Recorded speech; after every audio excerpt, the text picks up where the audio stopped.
এখন যারা বলছে যে আমরা পরিকল্পিতভাবে এই গণঅভ্যুত্থান সৃষ্টি করেছি, আমরা এই গণঅভ্যুত্থান একটি পরিকল্পনার মাধ্যমে ঘটিয়েছি, সেটা কি সঠিক? 2018 সালের কোটা সংস্কার আন্দোলন না হলে এই বাংলার মাটিতে কখনোই গণঅভ্যুত্থান হতো না। এবং সেই কোটা সংস্কার আন্দোলন শুধুমাত্র আমরাই করেছি, আমরাই গণঅভ্যুত্থানের ধারক বাহক, আমরা সেইটা বলবো না।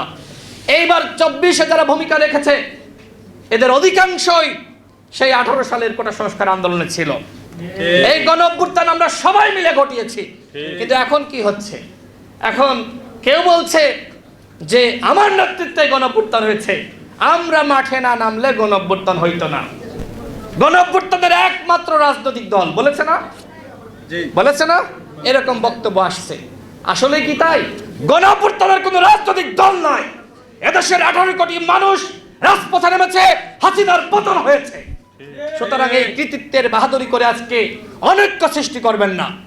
আজকে যখন আপনি অমককে খাটো করবেন, আজকে যখন দলের সিনিয়র নেতাদের নিয়ে বিতর্ক সৃষ্টি করবেন, তখন ঐক্য থাকে?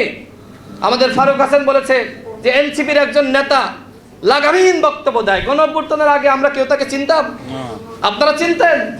দেখেন, আজকে আমি একটা গালি দিই, কালকে ভাইরাল, 18 কোটি মানুষ আমাকে চিনবে, আমাকে নিয়ে মিছিল করবে কয়েকটি দল, তো ভাইরাল হওয়া খুব সহজ হয়ে গেছে। আর অনেকের মধ্যে এই ভাইরাল রোগ শুরু হয়েছে।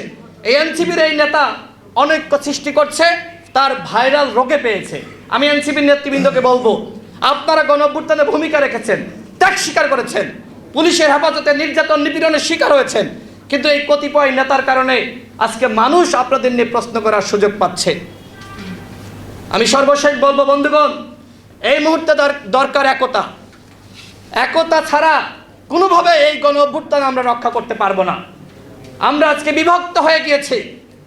আমরা যদি এই ফ্যাসিবাদ বিরোধী শক্তি আমরা এইভাবে বিভক্ত হয়ে যাই, কেউ কারোর মুখ না দেখতে চাই, এক দল আরেক দলের বিরুদ্ধে স্লোগান দেয়, মিথ্যাচার করে, ঘৃণা ছড়ায়, তাহলে হাসিনা কিন্তু ফিরে আসবে।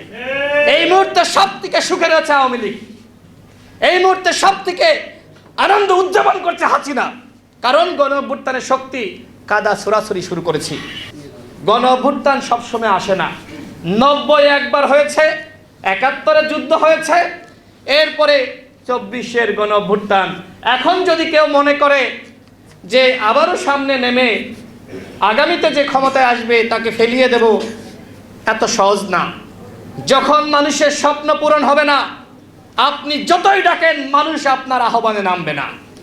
যে কারণে 90 থেকে 24-এর মাঝখানে কিন্তু ছাত্র জনতা নামে নাই। আমরা রাজনৈতিক দলগুলো আন্দোলন করেছি, সংগ্রাম করেছি, কিন্তু হাসিনার পতন ঘটাইতে পারি নাই, কারণ আমাদের আহ্বানে ছাত্র জনতা, এদেশের সাধারণ মানুষ, সাধারণ শিক্ষার্থী তারা নেমে আসে নাই।